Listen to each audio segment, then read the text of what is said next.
अस्सलाम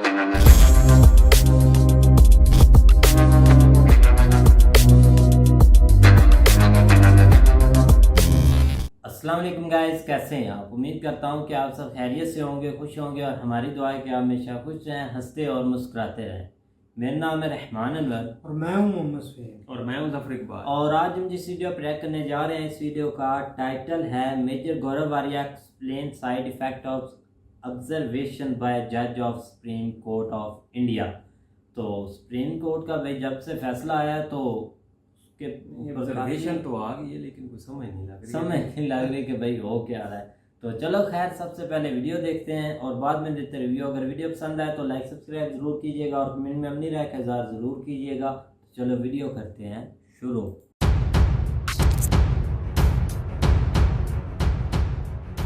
इतनी बड़ी बात जो नूपुर शर्मा के लिए उन्होंने बोली, आई वाज शॉक्ड। ये तो उन्होंने अजमल कसाब के लिए नहीं बोली भाई। हाँ, जो भी एक ड्राई सी बात करी होगी, अजमल कसाब के लिए बोला कि भाई तुमने इतने लोग मार दिए, इतने 100 लोग मार दिए यहाँ पे। नहीं, ऐसी बात तो नहीं बोली यार। आपने ये बोल दिया कि पूरे देश में चल रहा है, यही कर रही है। कैसे? And that was not even a judgement, that was an observation by the honourable court. I wish to understand how this observation can be made. दूसरे पक्ष ने अपनी बात नहीं करी, किसी ने कुछ नहीं करा, आपने बोल दिया कि ये लड़की ने करा है। This defies logic. भाई I am not lettered in the law, मुझे कानून क्या कहता है मुझे इसकी जानकारी नहीं है। मैं तो सिर्फ एक कॉमन सेंस और लॉजिक की बात कर रहा हूं। इनका जो माइंडसेट है that is a contagious disease. करोड़ोंपति हैं, इनकी ऐसी ऐसी जगह कोठी हैं जहां पे कोई आम आदमी चलने से डरे। भारत में कोई कम्युनिस्ट गरीब नहीं है वैभव, है ना। और यही लोग फिर अब इनका दिमाग, you are right when you said that they think in terms of Greenwich Mean Time, they don't think in terms of Indian Standard Time। IST का इनका दिमाग ही नहीं चलता। ये वहाँ के जो सोल्यूशन है यहाँ पे जक्सटपोज करने की कोशिश करते हैं, यहाँ पे डालने की कोशिश करते हैं कि भैया वहाँ पे जो है माइंडसेट, वहाँ पे जो खाका चल रहा है इधर फिट करो। Indian army is not an NGO ना। If you are an enemy of India they will kill you, they will find you, they will kill you. और मैंने ये भी बोला कि जमीन छोटी पड़ जाएगी तुम्हारी, कश्मीर की, दुनिया की जमीन छोटी पड़ जाएगी। राष्ट्र rifles will Hunt you down. वहां पे तो हंटर टाइप के लोग जाते हैं RR में। मैं आपको दो टूक शब्दों में बोल दूं मिलॉर्ड, दो टूक शब्दों में, ये हत्या करना चाहते हैं नूपुर शर्मा की। मैं आपको बता रहा हूं, ये हत्या करना चाहते हैं नूपुर शर्मा की। और मैं आपको छोटा सा प्रूफ दे दूं, यानी कि जो फेसबुक पे ये लिख दे कि नूपुर शर्मा को हम सपोर्ट करते हैं, खत्म, गर्दन काट दोगे आप उसकी। अमरावती में आपने काट दी, उदयपुर में आपने काट दी, कल दिल्ली में हो सकता है। ठीक है, हम ये वीडियो बना रहे हैं, हो सकता है कल को मेरी गर्दन काट दे, कल को बोले कि नहीं गौरव आर्या की उड़ा दो, सरतन से जुदा कर दो इसका लॉजिक से। तो 1993 के बॉम्ब ब्लास्ट, इसका मतलब दाऊद इब्राहिम इज इनोसेंट। इसका मतलब ये भी है कि जो अजमल कसाब है और ये आपका हाफिज सईद है, ये लोग भी इनोसेंट हैं। फिर अजमल कसाब को कोर्ट ने फांसी क्यों दी? Why did the supreme court this thing? क्योंकि भाई वो ये कह रहे थे कि इंडियन आर्मी कश्मीर में है, तो गुनहगार इंडियन आर्मी हुई ना, लश्कर तैयबा तो इनोसेंट है। जय हिंद दोस्तों, मैं हूं मेजर गौरव आर्या और आप देख रहे हैं डिफेंसिव ऑफेंस। लाइक करिए, सब्सक्राइब करिए और बेल आइकन दबाना बिल्कुल मत भूलिएगा। वैभव, ये जो रिसेंट ये मैंने नाम भी लिख रखा है, जस्टिस सूर्यकांत और जस्टिस JB पारदीवाला ने, खासतौर से जस्टिस सूर्यकांत ने जो कमेंट्स नूपुर शर्मा के ऊपर दिए थे, और वो कमेंट्स कुछ इस तरीके से थे कि यही है लड़की जो फसाद की जड़ है और इसी की वजह से देश में जो अराजकता फैल रही है, लोग मर रहे हैं, मार रहे हैं। और ख़ास तौर से उदयपुर में कन्हैया लाल जी का जो वेरी अनफॉर्चुनेट मर्डर हुआ है, वो मैं 2-3 चीज़ें बताऊंगा, फिर मैं एक लीगल पॉइंट पे भी आ रहा हूँ। वैभव यार, मैं बिल्कुल इस चीज़ से डिसएग्री करता हूँ। पहली चीज़, मुझे लगता है कि नैतिक और कानूनी तौर पे भी ये ठीक नहीं है, ये गलत बात है। क्यों कह रहा हूँ? अगर आप ये कहते हैं कि नूपुर शर्मा की वजह से, नूपुर शर्मा ने जो टीवी पे बोला, चलो वो तो नूपुर शर्मा ने टीवी में बोल दिया, वो तो एक अलग बात हो गई, ठीक है, वो मामला हो गया खत्म। अब जो इसको सपोर्ट करेगा, अमरावती में एक गला कटा है, एक उदयपुर में। अमरावती के बारे में लोग जानते ही नहीं क्योंकि पब्लिसाइज ही नहीं हुआ। वो पहले पुलिस ने बोल दिया कि नहीं वो रॉबरी का केस है, किसी और का केस है, बाद में पता लगा नहीं साहब वो भी सरतन से जुदा वाला केस था, अमरावती वाला, जहां तक हमें पता लग रहा है। अब उदयपुर में कन्हैया लाल जी के साथ ये बहुत बहुत अनफॉर्चुनेट और ट्रैजिक चीज एक हो गई। वैभव यार देखो, साफ सीधी बात है, यानी कि जो फेसबुक पे ये लिख दे कि नूपुर शर्मा को हम सपोर्ट करते हैं, खत्म, गर्दन काट दोगे आप उसकी। अमरावती में आपने काट दी, उदयपुर में आपने काट दी, कल दिल्ली में हो सकता है। ठीक है, हम ये वीडियो बना रहे हैं, हो सकता है कल को मेरी गर्दन काट दे, कल को बोले कि नहीं गौरव वारिया की उड़ा दो, सरतन से जुदा कर दो इसका,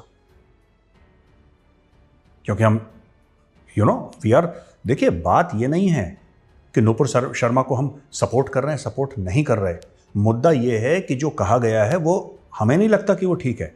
जो जस्टिस सूर्यकांत जी ने बोला है, उन्होंने बोला नुपुर शर्मा फसाद, इसका ये मतलब है कि अगर नुपुर शर्मा ने टीवी में कुछ बोला और उदयपुर में किसी का गला कटा है तो ठीक है, इसका मतलब दाऊद इब्राहिम 1993 में जो बम्बे में बॉम्ब ब्लास्ट हुए थे और कितने 100 किलो आरडीएक्स इस्तेमाल हुआ था, कितने 100 लोग मारे गए थे, कितने हजार वहां पे जख्मी हुए थे, और स्टॉक एक्सचेंज में, एयर इंडिया की बिल्डिंग, पता नहीं कहां कहां अटैक्स हुए थे, कितने लोग मारे गए थे, बहुत खून खराब हुआ, और Dawood Ibrahim was the one who was responsible for all this. इसका मतलब कोर्ट क्या यह कहना चाह रही है कि दाऊद इब्राहिम मासूम है, इनोसेंट है? क्योंकि दाऊद इब्राहिम तो यह कहता साहब क्योंकि बाबरी मस्जिद तोड़ा इसलिए मैंने इतने 100 लोग मार दिए, मेरा हक है, मैंने मार दिए, कोई बात नहीं। जाके पाकिस्तान में बैठा हुआ इकबाल सेठ का नाम लिए, कराची में है दाऊद इब्राहिम तो बैठा हुआ है इकबाल सेठ अपना नाम करे हुए, पाकिस्तानी पासपोर्ट लिए हुए, पकड़ लो आप उसको। इसका मतलब 1993 के बॉम्ब ब्लास्ट, इस लॉजिक से अगर नुपुर शर्मा उदयपुर के लिए रिस्पॉन्सिबल है तो इस लॉजिक से तो 1993 के बॉम्ब ब्लास्ट, इसका मतलब दाऊद इब्राहिम इज इनोसेंट। इसका मतलब यह भी है कि जो अजमल कसाब है और ये आपका हाफिज सईद है, ये लोग भी इनोसेंट हैं। फिर अजमल कसाब को कोर्ट ने फांसी क्यों दी? Why did the supreme court this thing? क्योंकि भाई वो ये कह रहे थे कि इंडियन आर्मी कश्मीर में है, तो गुनहगार इंडियन आर्मी हुई ना, लश्कर तैयबा तो इनोसेंट है, क्योंकि इंडिया ने अपना सो कॉल्ड कोट अनकोट अवैध कब्जा कर रखा है, कोट अनकोट अवैध कब्जा कर रखा है कश्मीर में, और वहां पे अपने लाखों ट्रूप्स डाल रखे हैं, इसलिए हमने 26/11 कर दिया। इसका मतलब कि आपका जो हाफिज सईद है वो भी इनोसेंट है। अजमल कसाब को इसका मतलब मिलॉर्ड आपने गलत फांसी दी है, आपने फांसी गलत दी अजमल कसाब को। हम सिर्फ लॉजिक की बात कर रहे हैं, ठीक है। इंडियन पार्लियामेंट में अटैक हुआ, वैभव हो गया इंडियन पार्लियामेंट पर अटैक, वहां पे 9 सुरक्षाकर्मी मारे गए, वो वीरगति को प्राप्त हुए, ठीक है। इंडियन पार्लियामेंट अटैक करा जैश ए मोहम्मद और लश्कर ने मिक्स करके, ठीक है। इसका मतलब वो भी अटैक सही था।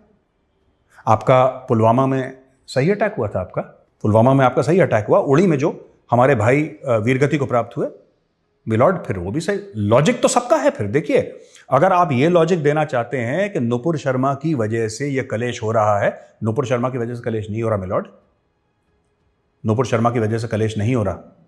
नुपुर शर्मा ने एक बात करी, सबसे पहले कोर्ट को एक बेंच बैठानी चाहिए और एक इन्वेस्टिगेटिव बॉडी। सबसे पहली चीज, किसी की धार्मिक आस्थाएं या हर्ट हुई हैं, नहीं हुई हैं, चोटिल हुई हैं, नहीं हुई हैं, वो जरूरी है, that should be investigated, that must be investigated. वो नंबर 2 है। नंबर 1 मेरे जो मुझे ऐसा लगता है, नंबर 1 ये है, क्या नुपुर शर्मा सच्ची है या झूठी है? पहले आप ये बताइए, क्या उसने सच बोला झूठ बोला? पहले आप ये बताइए। यानी कि नुपुर शर्मा, कोर्ट ये मानती है कि नुपुर शर्मा ने टीवी पे झूठ बोला, भावनाओं को ठेस पहुंचा वो उसके बाद ही पहुंचा ना, उसके बोलने के बाद पहुंचा, पर बोलते ही हम पहले ये जज करते हैं क्या उसने ठीक बोला गलत बोला। तो आप जैसे हमने रिक्वेस्ट करा था, जुबैर साहब निकालें, फिर कड़ी निकालें कि सही बोला गलत बोला, पहली चीज। दूसरी चीज, हम ये जानना चाहते हैं कि नुपुर शर्मा के खिलाफ हर जगह FIR फाइल हो गए, ठीक है, हर जगह फाइल हो गए, बंगाल में हो गए, साउथ में हो गए, नॉर्थ में हो गए, ईस्ट में हो गए, दुनिया भर में हो गए। नुपुर शर्मा जब गई थी जस्टिस सूर्यकांत साहब के सामने, जब उसका केस गया था, उन्होंने बोला कि नुपुर शर्मा फसाद की जड़ है। वो मामला क्या था? नुपुर शर्मा ने सिर्फ ये बोला था कि साहब मेरे जितने भी FIRs हैं, जितने भी केसेस हैं, राइट, क्योंकि आप अगर हिंदुस्तान में, पूरे भारतवर्ष में आज की तारीख में 28 स्टेट हैं और 8 यूनियन टेरिटरी हैं, ठीक है, आप हर जगह नुपुर शर्मा के खिलाफ एक केस फाइल कर दीजिए, 28 के 28 और 8 के 8। फिर क्या होगा? फिर होगा क्या उससे? उससे यह होगा कि नुपुर शर्मा घूमती रहेगी हर जगह। तो नुपुर शर्मा ने रिक्वेस्ट करा कि एक जगह केस, मैं हर एक केस में शामिल होने के लिए तैयार हूं, आई विल कोऑपरेट 100%। आप दिल्ली में कर दीजिए, अगर मैं दिल्ली में रहती हूं तो मैं दिल्ली में, सुप्रीम कोर्ट, हाई कोर्ट, जहां पे भी आपको करना आप करिए, I will present my self there whenever the occasion comes. और ये नुपुर शर्मा ने कोई एक्सेप्शनल चीज नहीं मांगी, ऐसा 100 बार पहले हो चुका है, ठीक है, ऐसा 100 बार पहले हो चुका है भारत में। तो नुपुर शर्मा कोई अजूबा नहीं मांग ले रही कि बॉस मुझे चांद ला के दो, ऐसा नहीं है। ऐसा लॉ में है, ऐसे प्रावधान हैं, ऐसा 100 बार पहले हो चुका है। तो नूपुर शर्मा को फैसिलिटी क्यों ना दी जाए? दूसरी चीज। तीसरी बात, भाई जो फेसबुक पोस्ट, सिर्फ सपोर्ट की फेसबुक पोस्ट में जिसकी गर्दन कट सकती है, आपको लगता है नूपुर शर्मा किसी और स्टेट में जाएगी, वो जिंदा लौटेगी? एक सवाल है जो मैं डिफेंसिव ऑफेंस के व्यूअर से जानना चाह रहा हूं कि आपको लगता है नूपुर शर्मा किसी और स्टेट में जाएगी? आज यहां पे दिल्ली में ऐसा मुझे सुनने में आया है कि नूपुर शर्मा को सिक्योरिटी दे रखी है क्योंकि उसकी जान को खतरा है। लोग कह रहे हैं सत्तांशुजा उसके घर में घुस के गला काट देंगे उसका। ठीक है, वो एक बात कह रहे हैं। मैं एक ये बात जानना चाह रहा हूं छोटी सी, क्या ऐसा है कहीं पर भी? शक है किसी को? मुझे तो कोई शक नहीं है। मैं यकीन से कह सकता हूं अगर नूपुर शर्मा दिल्ली के बाहर गई, उसको मार डालेंगे जान से। दे will kill her, they will kill that girl, उसको मार डालेंगे जान से। क्या लोग ये चाहते हैं? क्या देश की कानून व्यवस्था जो मिलॉर्ड हैं, जस्टिस, ऑब्वियसली नहीं चाहते। ये मेरा रेटोरिकल क्वेश्चन है। ऑब्वियसली कोई भी जज ये नहीं चाहेगा। जस्टिस सूर्यकांत को ही ले लीजिए, वो ये बिल्कुल नहीं चाहेंगे कि किसी की जान चली जाए। लेकिन मैं अवगत करवाना चाहता हूं कोर्ट को, मैं बताना चाहता हूं कि मिलॉर्ड ये बात सच है, ये आप मानिए। कमलेश का तो कब का केस था? कमलेश का तो कब का केस था? उसको ढूंढ के मार दिया। ये कन्हैयालाल जी को मारा, उनका कोई लेना एक ना लेना दो, ना वो स्टूडियो में थे, ना उन्होंने अपने मुंह से कुछ बोला, गर्दन काट दी। अमरावती वाले के साथ यही है। तो जो रिलेटेड भी नहीं है, जिनका कोई रिश्ता नहीं है इस केस के साथ, ठीक है, जिनका रिश्ता नहीं है इस केस के साथ, जब उनको मार दे रहे हैं जान से, तो जिसका डायरेक्टली रिश्ता है, जिनके ऊपर ये एक्यूजेशन लगाया गया है, यानी कि नूपुर शर्मा, कि भाई तुमने ये करा है, प्रॉफिट मोहम्मद के खिलाफ आपने ये सब बातें करी हैं, उसका क्या हशर करेंगे ये लोग? वो दिल्ली से बाहर जाएगी, उसको मार डालेंगे जान से। इसलिए मैं अपील कर रहा हूं कोर्ट से कि सर प्लीज आप सबसे पहले सारे के सारे केसेस जो हैं आप दिल्ली में लाइए, so that Nupur Sharma can, and she is willing to face trial. उसने कभी ये थोड़ा ना मना करेगा नहीं साहब नहीं मैं ट्रायल, वो करेगी, वो खुद वकील है। She is well versed in the letter of the law and she will fight her cases, but she should be given a fair trial. अब मैं आपको एक और चीज बताता हूं, इशू पता है क्या है इसमें? एक और मामला है वैभव, मुझे नहीं पता, मैं ऐसा मेरा सोचना है और हो सकता है मेरी सोच गलत हो, मुझे इसके बारे में कोई नॉलेज नहीं है, बट ये जो दो जस्टिस हैं, जो अपने जस्टिस सूर्यकांत हैं और जस्टिस जेबी पारदीवाला हैं, जिन्होंने वो जस्टिस सूर्यकांत जिन्होंने खासतौर से कमेंट्स दिए थे, क्या ये कमेंट्स देने के बाद किसी भी लोअर कोर्ट, ये जो नीचे की अदालतें हैं, क्या वो नूपुर को न्याय देंगी कभी? आपको क्या लगता है? नूपुर किसी कोर्ट में चली जाएगी, हाई कोर्ट में चली जाएगी? हाई कोर्ट तो किसी सुप्रीम कोर्ट के जस्टिस की बात को ओवरटर्न नहीं करेगा। गंगा तो उल्टी नहीं बहती। हां, हाई कोर्ट की बात को सुप्रीम कोर्ट पलट सकता है, लेकिन सुप्रीम कोर्ट की बात हाई कोर्ट। इसका मतलब यह कमेंट देके आपने नूपुर शर्मा के सारे कानून के दरवाजे बंद कर दिए, सारे कानून के दरवाजे बंद कर दिए। मेरा एक रिक्वेस्ट है जस्टिस सूर्यकांत जी से कि सर आप उस लड़की की जान खतरे में है सर, उसको मार डालेंगे लोग, और मुझे ऐसा लगता है कि इसको थोड़ा सा दूसरी तरीके से व्यू करना चाहिए। एक और चीज मैं कहना चाहता हूं कि इसमें बोला है ना कि all pending cases in Delhi only under article 20 of the constitution of India. अब मैं ये बताना चाहता हूं article 20 of the constitution of India क्या है। ठीक है, no person shall be convicted of any offence except for violation of the law in force at that time of the commission of the act charged as under offense, nor be subjected to a penalty greater than which might have been inflicted under the law in force at the time of the commission of the offense. सबसे पहले हमें यह बोलना पड़ेगा कि नूपुर शर्मा ने कौन सा कानून तोड़ा। देखो, धारा तो आप उसके ऊपर 302 की भी लगा दो, मर्डर की लगाई दी है, वैसे नहीं लगाई, लेकिन लगा। आपने बोला ना कि नूपुर शर्मा की वजह से कन्हैयालाल जी का मर्डर हुआ है, तो आपने बोल ही दिया ना she is guilty of murder. आप ऐसे कान पकड़ें, ऐसे पकड़ें, नाक ऐसे पकड़ें, जैसे भी पकड़ें, end result is the same, you have already accused her. अब क्या नूपुर शर्मा को किसी लोअर कोर्ट से जस्टिस मिल सकती है? Not at all, she will never get justice from a lower court, जो हम बात पहले कर चुके हैं। अब मैं आखिरी पॉइंट पे आता हूं वैभव। देखो, जब हम ये कहते हैं कि हम इस देश के नागरिक हैं और हमें अभिव्यक्ति की आजादी है, तो मैं कोर्ट से ये गुजारिश करूंगा, रिक्वेस्ट करूंगा, हाथ जोड़ के विनती करूंगा कि साहब क्या ऐसा कोई प्रावधान है कि हिंदू देवी देवताओं को गाली देना अभिव्यक्ति की आजादी का कोई ऐसा कॉलम है? क्योंकि मैं न्याय के बारे में मेरी नॉलेज जीरो है, मुझे नहीं पता। ठीक है, ये भी आर्टिकल 20 का मैंने इंटरनेट से देख के, एक वेबसाइट है लॉ वाली, मैंने वहां से पढ़ के मैं बता रहा हूं, जो कि कॉन्स्टिट्यूशनल मैटर्स के साथ वेबसाइट डील करती है, वरना मुझे नहीं पता आर्टिकल 20 क्या है, आई एम नॉट अवेयर। पर क्या ऐसा कोई प्रावधान है कि अगर हम काली मां की फोटो दिखाएंगे सिगरेट पीते हुए और पीछे गे प्राइड का फ्लैग लगा है तो वो अभिव्यक्ति की आज़ादी होगी? एमएफ हुसैन साहब देवी देवताओं की नंगी तस्वीरें बनाएंगे तो वो एक आर्टिस्ट बनेंगे और उनकी एक फ्रीडम ऑफ स्पीच होगी। कोई कॉमेडियन स्टेज पे चढ़ के भद्दी भद्दी बातें करेगा, कोई नेता असदुद्दीन ओवैसी वाला हमारे देवी देवताओं का नाम लेके, उनका नाम लेके बोलेगा कि इन मनहूसों का नाम मैं इस मुबारक महफिल पे नहीं लेना चाहता। वो वीडियो है हमारे पास, हमने दिखाया भी था। ये अभिव्यक्ति की आजादी होगी, लेकिन जब कोई जवाब देगा तो फिर आप बोलेंगे साहब तुम कलेश की जड़ हो। इससे क्या होगा वैभव, मैं आपको बता रहा हूं कि जब से ये बोला है ना, तब से इतना गुस्सा फैल गया है सोसाइटी में। मैं जिससे मिल रहा हूं, मेरा तो काम ही है लोगों से, 10-15 लोगों से रोज मिलता हूं मैं, इतना सोसाइटी में गुस्सा फैल गया है, इतना ज्यादा गुस्सा फैल गया है सोसाइटी में कि लोग ऐसी ऐसी बातें कर रहे हैं जो उनको नहीं करनी चाहिए, जो देश के लिए, देश की आंतरिक सुरक्षा के लिए ठीक नहीं है। लोग ऐसी ऐसी बातें कर रहे हैं। आप किसी को भी धकेलेंगे वो जवाब देगा। At after one point of time a person will react. ठीक है वैभव, मैं आपसे बड़ा हूं, आप मुझे अपना बड़ा भाई मानते हैं। मैं आपकी एक बार बेइज्जती करूंगा, 2 बार बेइज्जती करूंगा, तीसरी बार आप बोलेंगे सर अब नहीं, अब बहुत हो गया। क्योंकि आपका सब्र का एक पैमाना है जो जब छलक जाएगा तब आप हाथ अपना आगे ऐसे कर देंगे। ये फैक्ट है यार। It's with you, it's with me, it's with everybody. ये सबके साथ है, एवरीबॉडी। तो ये कर रहे हैं, ये गलत है ये। ठीक है, तो अपील यही है, सारे के सारे केसेस सिंगल कोर्ट पे दिल्ली में ट्रांसफर करे जाएं। क्यों?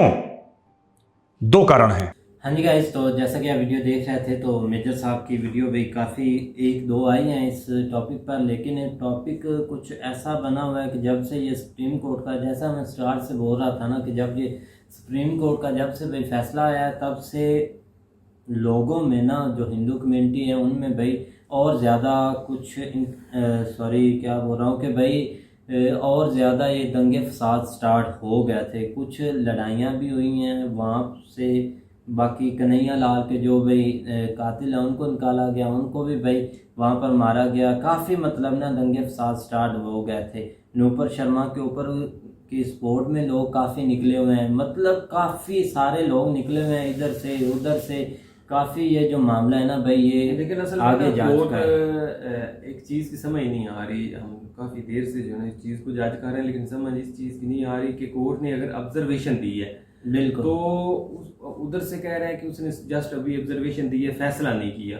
तो फिर अगर ऑब्जर्वेशन दी है तो उसका असर क्यों उसके केसेस के ऊपर आ रहा है? क्यों नहीं फिर उसके केसेस जो है ना वो नीचे वाली अदालतें सुन रही हैं, या नीचे वाली अदालतें जो है ना उसके ऊपर क्यों नहीं जो है ना वो उसको जो है ना एक जगह पे कहा रही? इस चीज़ की समझ नहीं आ रही। लेकिन अगर दूसरी तरफ देखा जाए तो ये बहुत ज़्यादा इम्पोर्टेंट है, क्योंकि जिस तरह उन्होंने बताया है कि पूरे अगर इंडिया में अगर ये को थोड़ा तो छोटा इंडिया नहीं है, उसको अगर जो है ना वो हर अदालत में पहुँचते ही तो हर चीज़ का जो है ना एक तो टाइम का या ऊपर से, तो उसने अगर रिक्वेस्ट की है कि आप जो है ना वो मेरे केस एक जगह पे कर दे, तो उसमें कोई हर्ज तो नहीं है कि कर भी देने चाहिए, क्योंकि एक केस चल पड़ा। ठीक है, उसके ऊपर जो भी उन्होंने FIR कटी उसके बाद ही केस जो है ना वो चलने शुरू हुए हैं। लेकिन यह है कि उनको इकट्ठा कर देना जो है ना वो एक सही मेजर साहब के हवाले से उसके लिए देखा जाए ना तो जितना दबाव था और जितना ये मामला उठा हुआ था ना, तो सुप्रीम कोर्ट ने कुछ ना कुछ तो फैसला करना था। अब उन्होंने अभी तो फैसला किया, लेकिन इंडिया में तो एक पता नहीं बवालचा मच गया है कि क्या इनको हो गया कि उनके अगर उसके अगेन ये फैसला दे देते फिर भी फसाद उठता है, क्योंकि ऊपर से इतना दबाव भी था इतने मुल्क का, तो अगर वो कुछ फैसला ना देते तो काम बहुत खराब हो जाता। मुल्क का दबाव ये एक गलत चीज़ है। किन मुल्कों का दबाव है? वो मुल्क जो है ना वो एक दिन के लिए बोले, उसके बाद किसी ने नाम भी नहीं लिया, उनको पता भी नहीं है कि क्या हुआ है कि नहीं क्या हुआ। अब उसका जो सारा जो है ना वो झील तो जो है ना वो इंडिया ही रहा है ना, बिल्कुल सारा असर उसका इंडिया के ऊपर ही हुआ है। इंडिया में सब कुछ हो रहा है। पहले 5-7 दिन 10 दिन के लिए वो सिस्टम चलता रहा। आप साथ ही जो है ना वो 2 उठे, उन्होंने जो है ना वो एक उसको आप क्या कहें कि उन्होंने वो काम कर दिया। उसके बाद आप देख रहे हैं अभी तक जो है ना वो मामला नहीं, और ऊपर से जो है ना वो सुप्रीम कोर्ट ने रही सही कसर निकाल दी। लेकिन दोनों तरफ से देखा जाए तो सुप्रीम कोर्ट ने कुछ हद तक जो है ना वो सही किया था कि मामला जो है ना वो कंट्रोल में हो जाए, लेकिन वो अब इस साइड पे जो है ना वो इस चीज़ को नहीं मान रहे उसकी सपोर्ट में। लेकिन ये है कि उसके बाद भी मेजर साहब बिल्कुल सही बात कर रहे हैं कि आने वाले वक्त में या जिस तरह अगर वो इस एरिया से अगर बाहर निकलती तो उसके लिए भी जो है ना वो खतरा है, उसकी जान को खतरा है, वो भी उनके लिए जो है ना जान को जहरी बात है खतरा है। अगर किसी ने पोस्ट फेसबुक पर की है उसकी हमायत में तो उसकी उन्होंने जान ले ली, अगर वो अकेली निकल जाए बाहर तो उसको कितना खतरा होगा। अकेली से मतलब ये है कि वो दूसरी किसी स्टेट में भी जाती है तो जान को जाहिर सी बात है खतरा, क्योंकि वहाँ पर मामलात ही कुछ ऐसे बने हुए हैं। और जब अब वो उन्होंने किया, अगर कन्हैया लाल वाला वो अभी इशू साथ ही चल रहा है, अगर यहाँ कुछ हो जाता तो बहुत ज़्यादा वही है ऊपर दर्जे पर जा सकते हैं हालात। ज़ाहिर बात है ना, अब ऐसी स्टेटमेंट देनी नहीं चाहिए जो कि पीछे पछतावा भी और भुगतना पड़े, क्योंकि अगर गुस्सा है तो हमारे किसी और चीज़ पर निकालने, ऐसे मज़हब को तो बीच में लेना भी नहीं चाहिए। नहीं फिर वो सुई उसी जगह पे अटकी हुई है ना, ये तो एक गलत चीज़ है ना कि वो उसने स्टार्ट पे, अब आप शुरू पे आ गए इतना समझने के देखने सारा कुछ करने के बावजूद भी। लेकिन ये कि जो हो गया आप उसको जो है ना वो किसी साइड पे लेके जाना चाहिए। आप उसको जो ये नहीं कि एक आप दरमियान में लटका दें, आप वो सारी ज़िंदगी के लिए वो लटका रहा है मामला। आप इसका कोई ना कोई हल भी तो निकालना है ना, मुल्क भी चलना है, आगे सिस्टम भी चलाना है, आगे हर चीज़ चलानी है। तो एक चीज़ के पीछे थोड़े ही आप बैठ जाना है कि ये हो गया आप जो है ना वो वहाँ पे एंड हो गया। बिल्कुल, आखिर उनको अपना कंट्री नज़र आ रहा है, उनका मुल्क एक डायरेक्शन की तरफ निकल रहा है, आप उस चीज़ को भी उन्होंने देखना है। अब ये चीज़ें अगर बार बार आती रहेंगी तो वो उनके लिए भी मसला है, तो उसका भी उन्होंने कोई ना कोई हल निकालना है। तो इसमें सभी जो है ना वो हर किसी की जो है वो कंट्रीब्यूशन इम्पोर्टेंट है। ये नहीं कि वो एक साइड पे वो कर लेंगे दूसरे नहीं होंगे, तो हर किसी को जो है ना वो साथ होकर जो है ना वो चलना पड़ना है। बिल्कुल भाई। तो ये हमारी तो भाई दुआ ही है कि इसका जो भाई फैसला है ना जो बेहतर होना चाहिए वो आए भाई, और ये काम लेकिन ये खत्म क्या और इतने दिन हो गए ऑब्जर्वेशन दिए, इसके आगे जो है ना वो मामला चला नहीं, इसके आगे जो है ना वो चलना चाहिए पीछे ला के। लेकिन आपको कुछ हद तक जो ये भी सुना है कि इसमें प्रेसिडेंटल रूल जो है ना वो इस्तेमाल करके शायद जो है ना वो जज के खिलाफ कोई फैसला आ जाए, या इस तरह करके जो है ना वो ताकि एक नया जज बैठे वो उस हिसाब से, इस तरह की कुछ बातें चल रही हैं। आप देखो इसमें कितनी हकीकत है या कितनी नहीं, लेकिन ये कि इसका कोई ना कोई हल निकलना चाहिए अब जो है ना वो, ताकि मामला जो है ना वो बेहतरी की तरफ निकलें। बिल्कुल भाई। तो उम्मीद करते हैं कि गाइस आपको वीडियो पसंद आएगी। अगर पसंद आए तो लाइक सब्सक्राइब जरूर कीजिएगा और कमेंट में अपनी राय का इज़हार जरूर कीजिएगा। अल्लाह।